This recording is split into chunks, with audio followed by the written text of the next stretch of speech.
Hello everyone, welcome to my YouTube channel being a best teacher. तो language across curriculum subject के MCQ questions आज इस video के माध्यम से हम कवर करेंगे। देखिए यहाँ पे 50 एमसीक्यू क्वेश्चंस हैं जो अभी आपके जो हम क्लास 1 कर रहे हैं इसमें कवर करेंगे।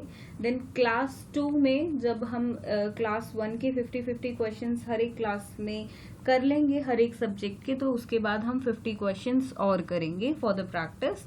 तो यहाँ पे ऑलरेडी सारे टॉपिक्स कवर हो जाते हैं 50 क्वेश्चंस में, क्योंकि इतने आपके टॉपिक्स नहीं होते हैं। तो हर एक टॉपिक को अगर आप उसका ओवरव्यू भी ले लेते हैं तो आप बिल्कुल अपने एग्जाम्स में क्वेश्चंस अटेंड कर पाएंगे। एंड इसमें से मेजॉरिटी में आपके देखिए 50% क्वेश्चंस आपके इसी में से रहने वाले हैं। थोड़ी सी आपकी लैंग्वेज चेंज हो सकती है बट क्वेश्चंस आपकी ये डेफिनेटली आएंगे।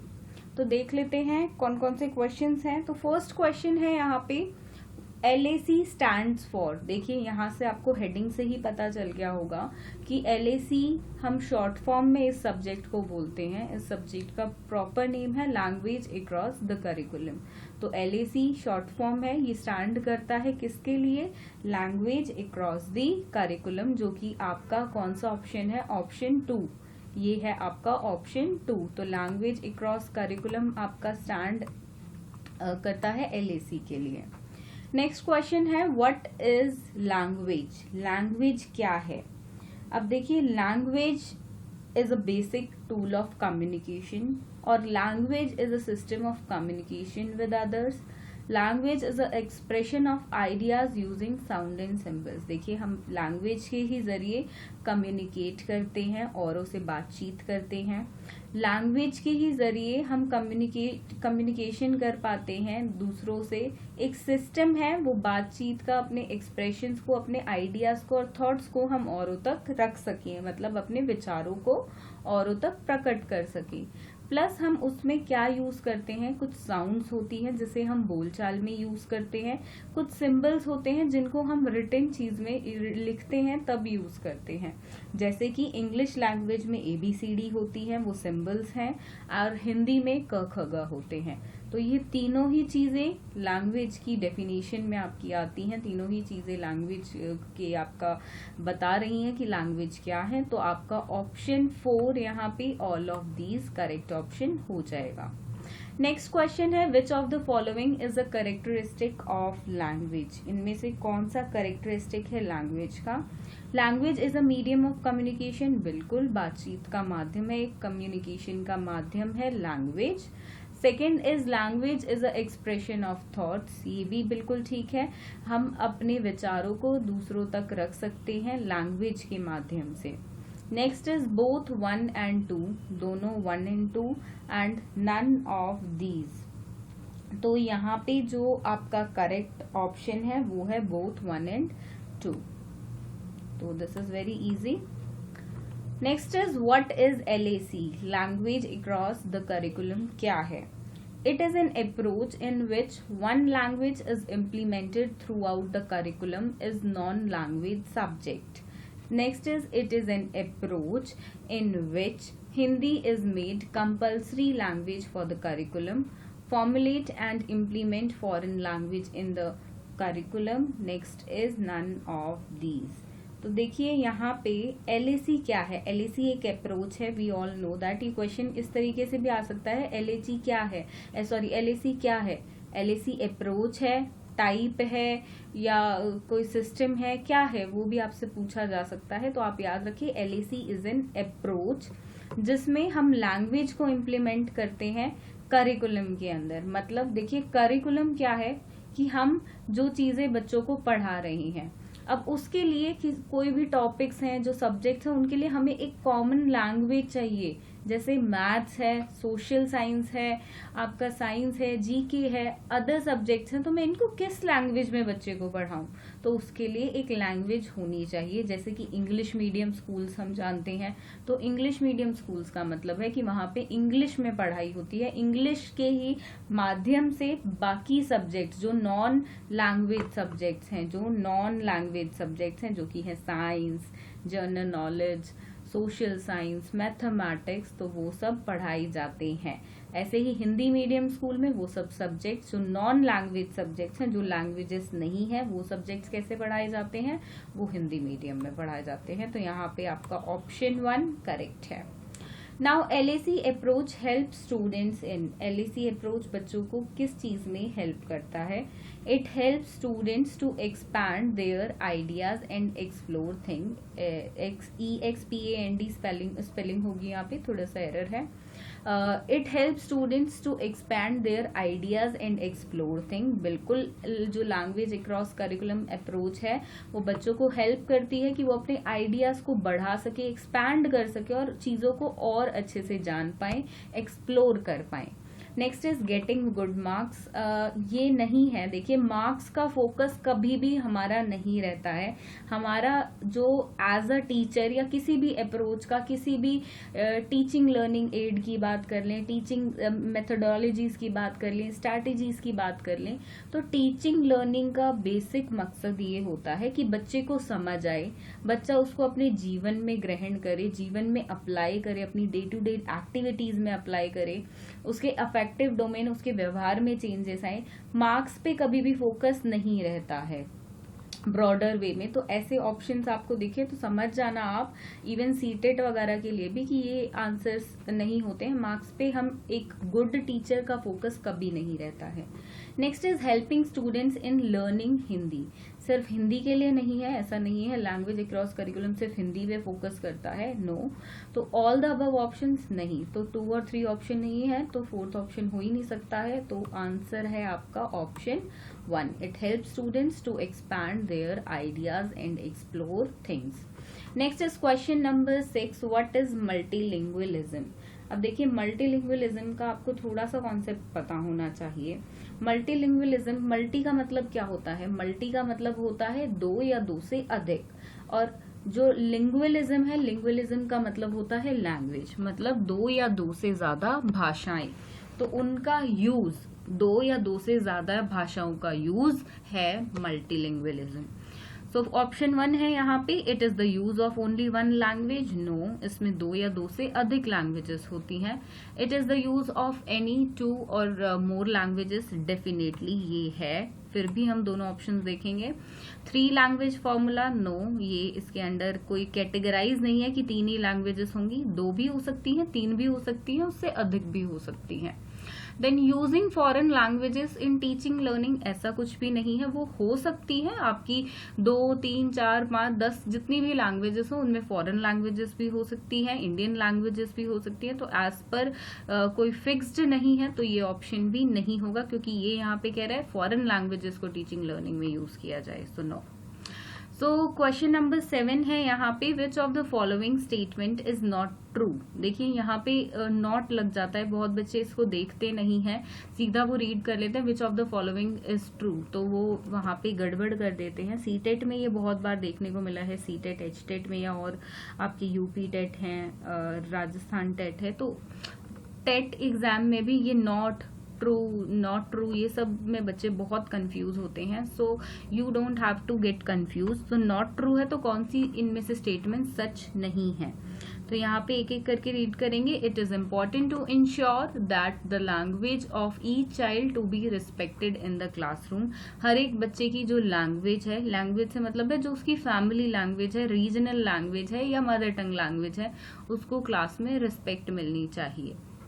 Then children can learn other languages without losing the first language. First language होती है बच्चे की मदर टंग, जो उसके घर में बोली जाती है। तो देखिए बच्चा और लैंग्वेजेस को यूज करे, बट उसका मतलब ये नहीं है कि वो उसको आप अपनी फर्स्ट लैंग्वेज को भूलने के लिए बोलेंगे। वो भी बच्चा सीखे, वो उसको ऑलरेडी आती है, उस पर भी फोकस रखे, साथ में अदर लैंग्वेजेस को सीखे। Then all children should be given admission in foreign universities. सभी बच्चों को फॉरेन यूनिवर्सिटीज में एडमिशन मिले? नो, वो बच्चे पे डिपेंड करता है कि वो फॉरेन यूनिवर्सिटी पे एडमिशन लेना चाहता है, नहीं लेना चाहता है। उसकी अगर मेहनती बच्चा है तो उसको स्कॉलरशिप मिल जाती है, और उस मतलब सर्कमस्टांसेस पे डिपेंड करता है। तो सभी बच्चों को फॉरेन यूनिवर्सिटी में एडमिशन मिले ऐसा कोई प्रावधान नहीं है, ये कोई एजुकेशन का भी गोल नहीं है। And last is mother tongue of children should be respected in the classroom. तो बच्चे की मदर टंग को क्लासरूम में हेल्प मतलब रिस्पेक्ट मिलनी चाहिए। तो यही पॉइंट्स हैं, थोड़े से देखिए क्लोजर हैं पॉइंट्स। देखिए फर्स्ट और फोर्थ पॉइंट आप देखेंगे तो सिर्फ लैंग्वेजेस चेंज है, इवन सेकंड में भी। तो ये वैसे भी मिलते जुलते पॉइंट्स हैं, ये अलग है, तो वहीं पता चल जाता है कि यही जो क्वेश्चन नंबर 7 है इसका आंसर हो जाएगा। Then next is curriculum suppose to be. अब देखिए करिकुलम क्या है, achieve the objectives, to organized by the school, be organized by the school, next is both और none।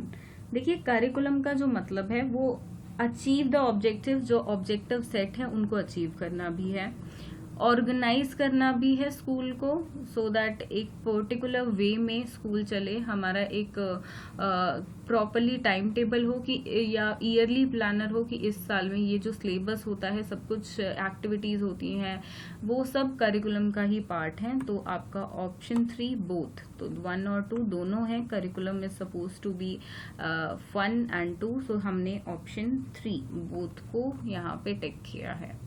Next is question number 9, curriculum reflects the culture of. एक society का, home का, घर का, स्कूल का या एरिया का, किसका करिकुलम जो है वो क्या रिफ्लेक्ट करता है? तो देखिए एक सोसाइटी का कल्चर करिकुलम से पता चलता है। Next is curriculum development refers to the total process of curriculum, designing, implementing, evaluating या ऑल। देखिए करिकुलम डेवलपमेंट में डिजाइनिंग भी होती है, इम्प्लीमेंटिंग भी होती है, इवैल्यूएटिंग भी होती है, और ये सब है। तो यहाँ पे ऑप्शन 4 आपका ऑल सही ऑप्शन हो जाएगा। Okay, next, what is curriculum? Curriculum क्या है? Overall activities of the institution, objectivity, classroom, affectivity. तो जो भी एक्टिविटीज एक स्कूल में होती है, एक इंस्टीट्यूशन में होती हैं, तो वो सब है करिकुलम का part. So option 1 is your answer. Next is syllabus is a part of student, school, parents या करिकुलम। स्पेलिंग एरर है एंड ठीक कर लें वो आप। तो option 4 curriculum is your correct answer. Syllabus curriculum का पार्ट होता है। Next is question number 13. Listening to a lecture is information listening, evaluation listening, empathetic listening and none of these. तो इनमें से listening to a lecture वो कौन सा इसका पार्ट है, क्या है वो? तो देखिए जो आपकी listening होती है मतलब सुनना, उससे आपको कोई ना कोई इंफॉर्मेशन मिलती है, कोई ना कोई ज्ञान मिलता है, तो वो है information listening. Next is question number 14, listening is badly affected by message overload, excess of listened material, high speed of speaking, a sizeable hearing loss, psychological problem या ऑल ऑफ दी अबव। तो देखिए listening किस किस चीज से affect कर सकती है? मैसेज का ओवरलोड हो, बहुत कुछ बताना हो या बहुत कुछ बताना नहीं, लिसनिंग है तो बहुत कुछ सुनना हो एक बार में, तो वहां पे अफेक्ट करेगी। हाई स्पीड ऑफ स्पीकिंग, सामने वाला बहुत जल्दी जल्दी बोल रहा है।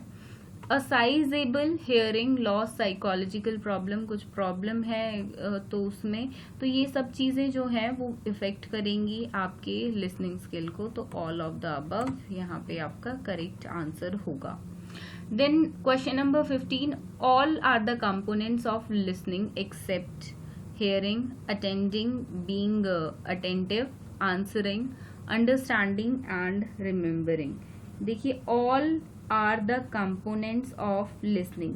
तो हम लिसनिंग में क्या क्या होता है, कौन कौन से उसके पार्ट हैं, कंपोनेंट्स हैं। हेयरिंग, सुनते हैं, लिसन करते हैं जब हम, अटेंटिव रहते हैं, अटेंड करते हैं, कॉन्शियस भी रहते हैं, देन अंडरस्टैंड करते हैं और याद रखते हैं। लेकिन आंसर उसमें हमें बोलना है, वो स्पीकिंग एक्टिविटी में आ गया, स्पीकिंग कंपोनेंट आ गया, ना कि लिसनिंग कंपोनेंट। तो ये नहीं होगा, तो इसलिए ये आंसर है, बिकॉज यहाँ पे एक्सेप्ट पूछा गया है हमसे।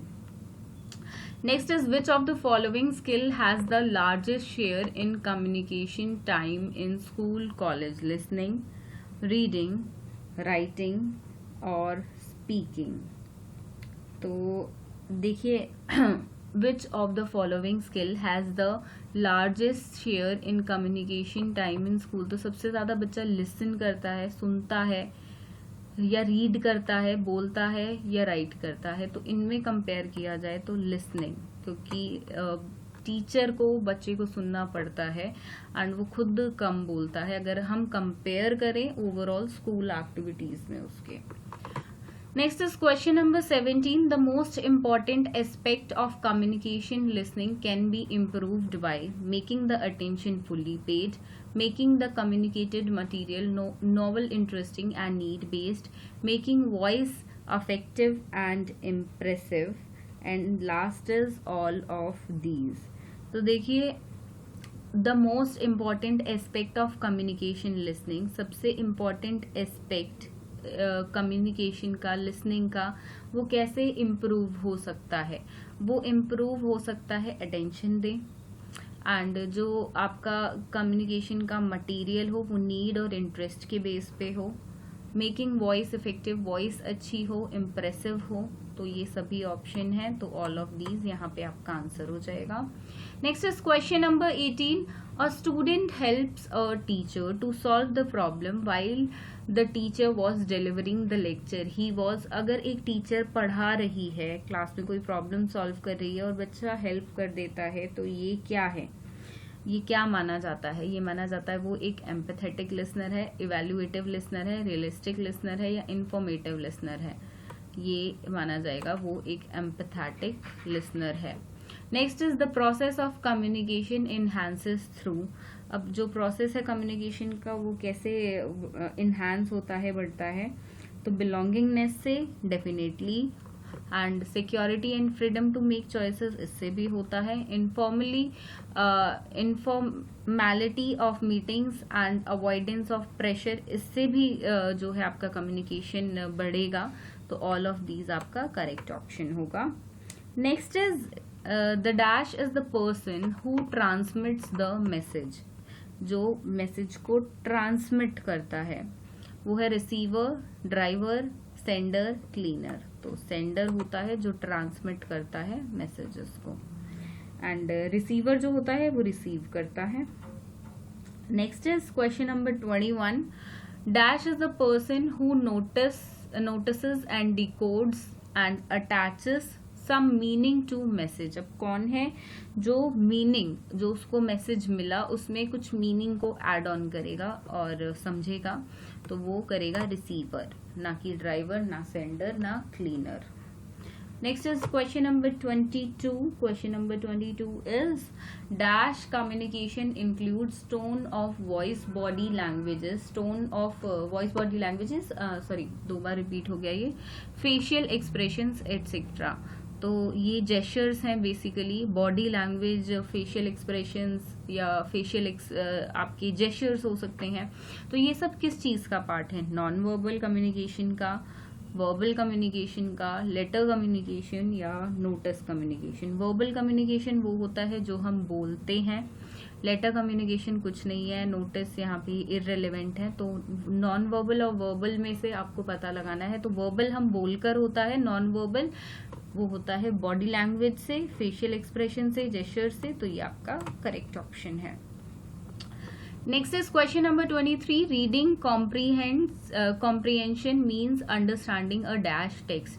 देखिए रीडिंग कॉम्प्रीहेंशन होता है गद्यांश, जो आपने बहुत अर्ली एजेस से अपनी हर क्लास में, अपने एग्जाम्स में, स्कूल लाइफ में अटेंड किया होगा। तो वो रिटन कम्युनिकेशन के अंडर आता है, राइटिंग स्किल के अंडर कैटेगराइज होता है।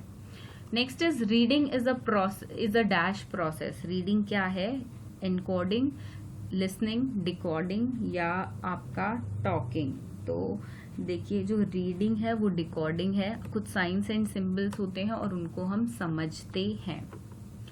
Next is question number 25. People cannot interact with each other without, किस चीज के बिना जो लोग हैं वो एक दूसरे से कम्युनिकेशन नहीं कर सकते हैं, बातचीत नहीं कर सकते हैं? तो वो मैंने आपको पहले ही बता दिया। क्वेश्चन समझाते हुए कम्युनिकेशन के through, this is very easy. Then question number 26, the language of the report should be. एक रिपोर्ट राइटिंग की लैंग्वेज कैसी होनी चाहिए? फॉर्मेलिटी वाली, फॉर्मल वाली, कैजुअल वाली, लूज वाली। देखिए ये तीनों इनफॉर्मल वर्ड्स हैं, तो फॉर्मल होनी चाहिए बिकॉज वो मैगजीन्स में, न्यूज़पेपर्स में प्रिंट होती है, हायर अथॉरिटीज उसको देखती हैं, तो it should be formal.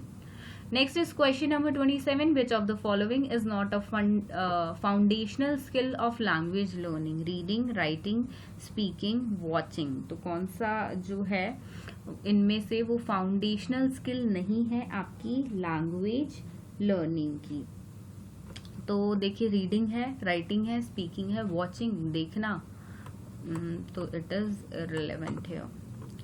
Then which of the following statement is true? Writing expresses who we are as a people. Writing preserves our ideas and memories.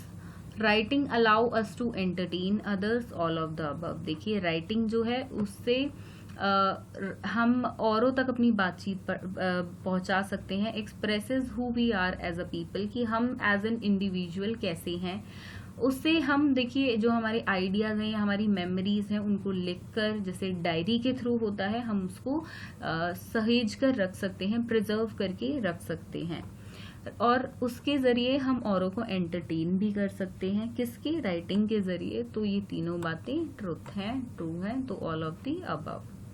Which of the following is not a step of developing listening skill? Face the speaker and maintain eye contact. Don't interrupt and don't impose your solutions. Ask the speaker to take pause in between and reply him. Wait for the speaker to take pause and ask questions. तो यहाँ पे जो आपका answer होगा कि ask the speaker to take pause in between and reply him. देखिए question क्या है इसको समझते हैं।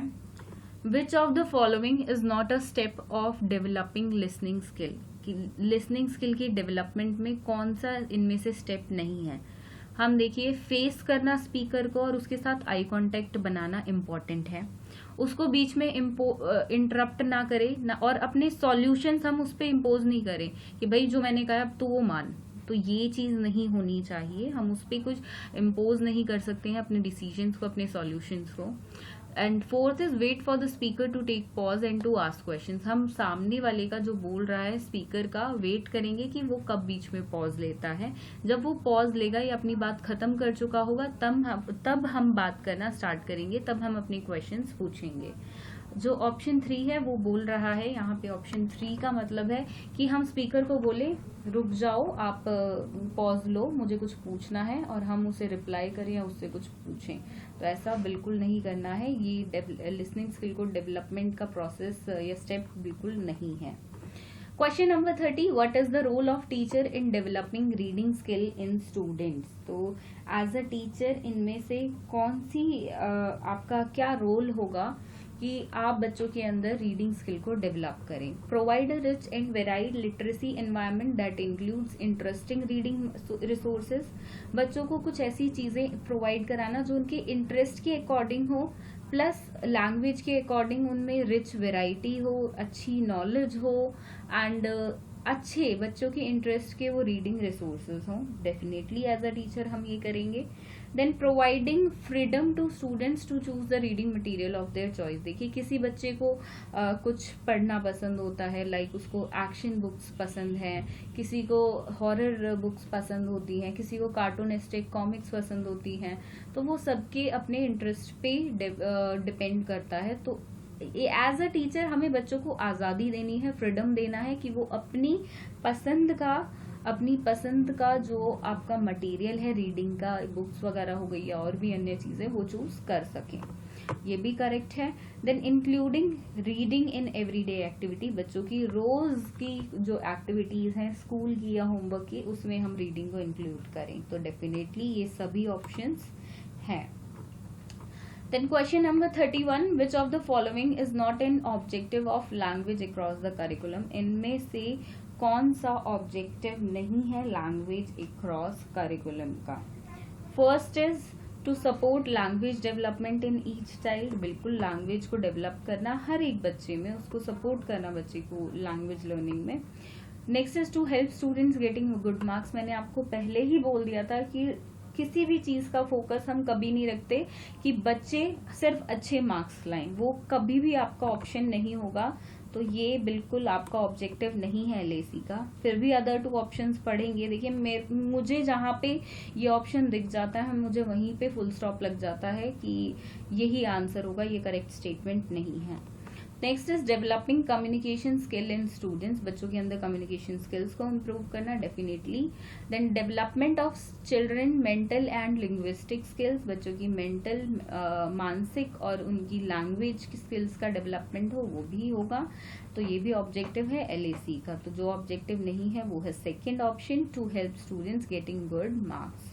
Next is question number 32. Which of the following is not a characteristic of a good handwriting?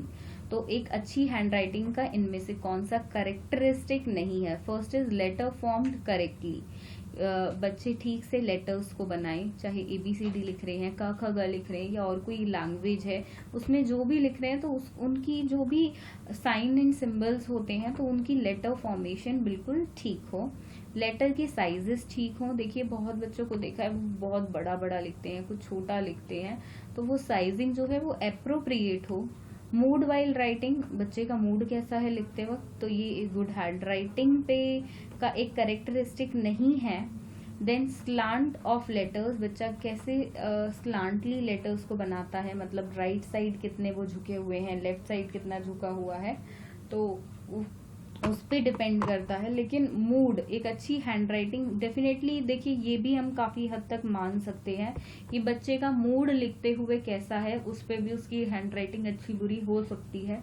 But इसको हम एज सच लेंगे नहीं, बिकॉज अगर ये तीनों ऑप्शंस हम देखेंगे तो ये हैंडराइटिंग के आपके लिखने से रिलेटेड हैं और ये आपका अफेक्टिव डोमेन, मतलब मूड आपका आ जाता है, नॉट लिखने से रिलेटेड, जो आपकी फिंगर्स से या आपकी हैंड मूवमेंट से या साइकोमोटर नहीं है, ये बेसिकली ये आपका अलग है, ऑड है इन ऑप्शन से, तो आप इसको भी मान सकते हैं। देखिए कुछ ऑप्शंस ऐसे होते हैं जो हमें लगता है ये भी हो सकता है, चारों ही ठीक है, मूड भी बिल्कुल होता है, बट यहाँ पे हम बाकी ऑप्शंस को भी देखेंगे कि उनमें से ऑड कौन सा लग रहा है। तो आप ये नहीं कह सकते हैं कि ऑप्शन 3 नहीं, ये भी आंसर होगा, गलत है।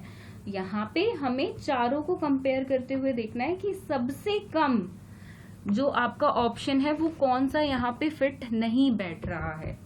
सो मैंने आपको पहले ही बता दिया, क्योंकि और में भी कई बार स्टूडेंट्स बोलते हैं कि मैम ये इररिलेवेंट नहीं है, यहाँ पे ये आंसर हो सकता है। देखिए हमें चारों में से कंपेयर करना है, क्योंकि all of the above, none of these, ऐसा कोई ऑप्शन है नहीं यहाँ पर।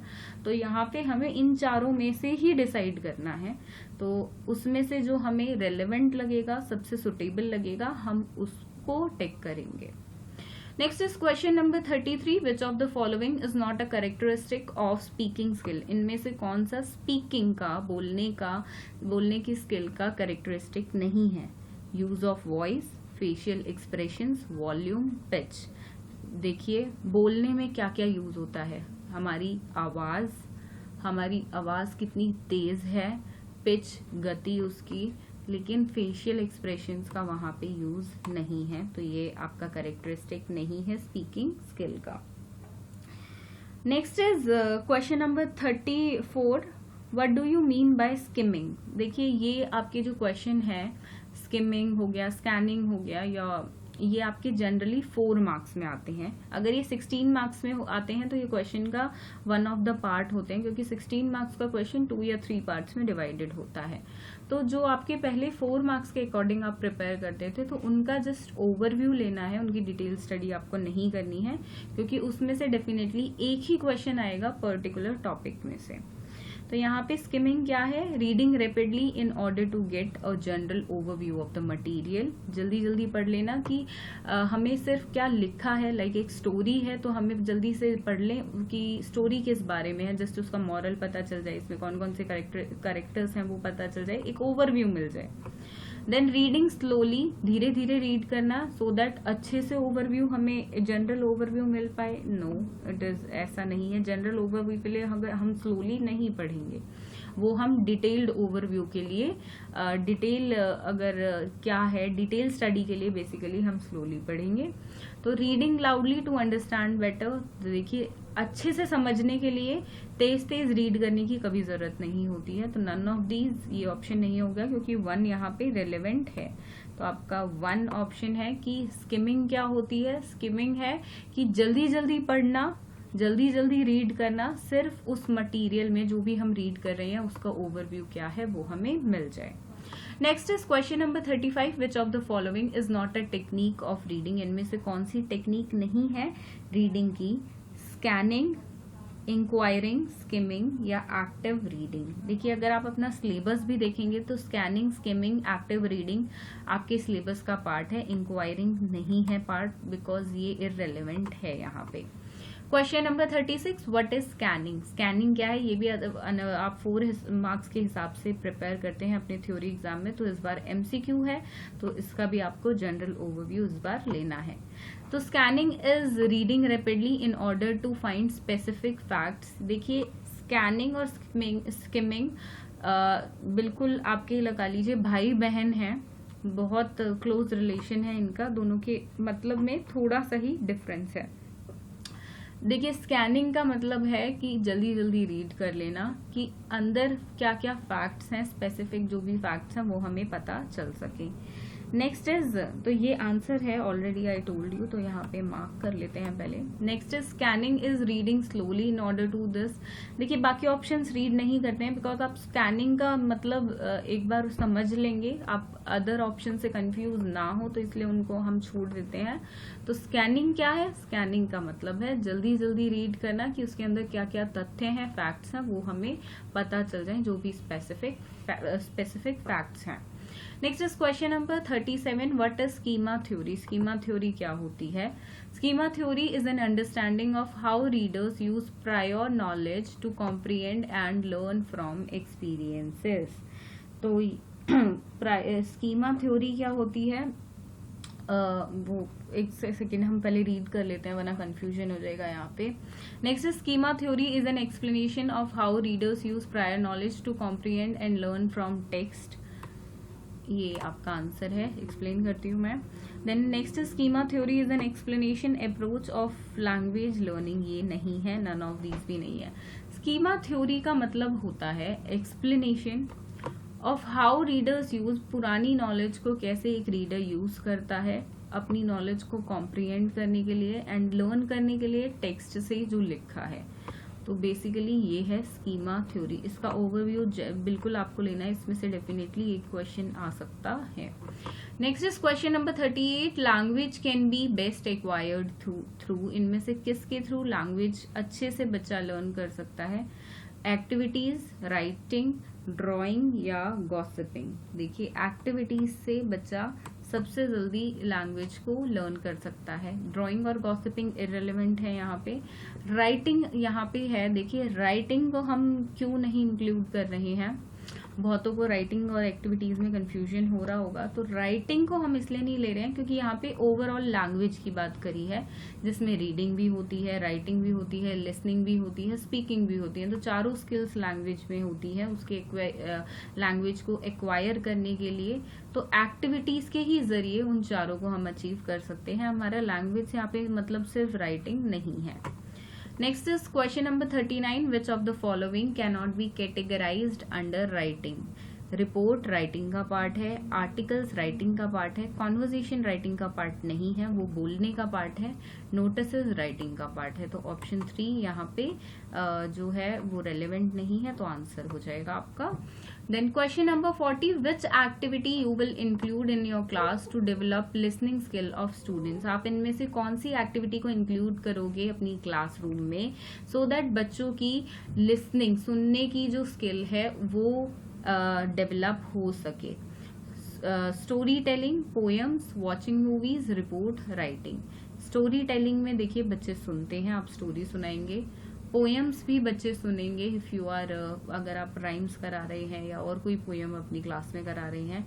मूवीज बच्चे देखेंगे तो उसमें भी डेफिनेटली सुनेंगे, लेकिन जो रिपोर्ट राइटिंग है उसमें बच्चे लिखेंगे ना कि सुनेंगे। तो ये आपकी राइटिंग स्किल है, राइटिंग यहाँ पे ऑलरेडी लिखा है, उसी से आप पता लगा सकते हैं। तो ये आपका आंसर हो जाएगा। Then question number 41, reading newspaper on daily basis will help students in developing. रोज न्यूज़पेपर पढ़ेंगे बच्चे तो उससे बच्चों का क्या इंप्रूव होगा, reading skill, writing skill, listening skill या नन ऑफ दीज। तो रीडिंग स्किल बच्चे की डेवलप होगी। और ऐसा होमवर्क हम बच्चों को जनरली लॉन्ग ब्रेक्स में, समर वेकेशंस में या विंटर वेकेशंस में जनरली देते भी हैं, सो दैट बच्चों की जो रीडिंग हैबिट है वो बन सके और रीडिंग स्किल उनकी डेवलप हो। Next is a science teacher will focus on. अब देखिए एक साइंस टीचर किस चीज पे फोकस करेगी। यहाँ पे क्वेश्चन आ सकता है एक और तरह से कि लैंग्वेज टीचर किस चीज पे फोकस करेगी। तो लैंग्वेज टीचर या नॉन लैंग्वेज टीचर किस चीज पे फोकस करेगी, या नॉन लैंग्वेज टीचर में आपका साइंस सब्जेक्ट दे दिया जा सकता है, general knowledge, mathematics, social science, वो भी यहाँ पे मेंशन हो सकता है। तो कुछ ये आपका देखिए तोड़ मरोड़ के मतलब लैंग्वेज को चेंज करके क्वेश्चन पूछा जा सकता है, वो मैंने आपको आइडिया दे दिया कैसे। साइंस सब्जेक्ट पे फोकस करेगी साइंस टीचर, लैंग्वेज पे फोकस करेगी बच्चों की, ग्रामेटिकल एरर्स पे करेगी या सब पे करेगी। देखिए सब पे करेगी। स्कूल जब हम बच्चा स्कूल में होता है तो बच्चे की हर एक चीज पे फोकस करते हैं, तो ऑल ऑफ द अबव यहाँ पे आपका करेक्ट ऑप्शन हो जाएगा।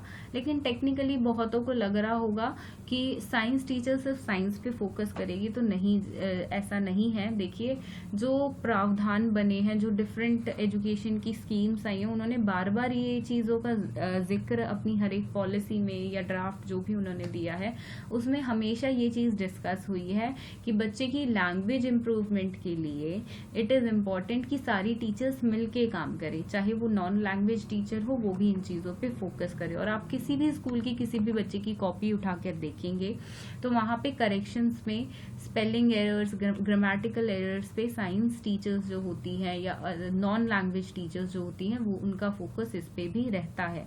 देखिए कम रहता है, लैंग्वेज टीचर का ज़्यादा रहेगा, लेकिन साइंस टीचर का, नॉन लैंग्वेज टीचर्स का भी रहता है। ये ऐसा नहीं है उनका रहता नहीं है, तो उनका भी रहता है।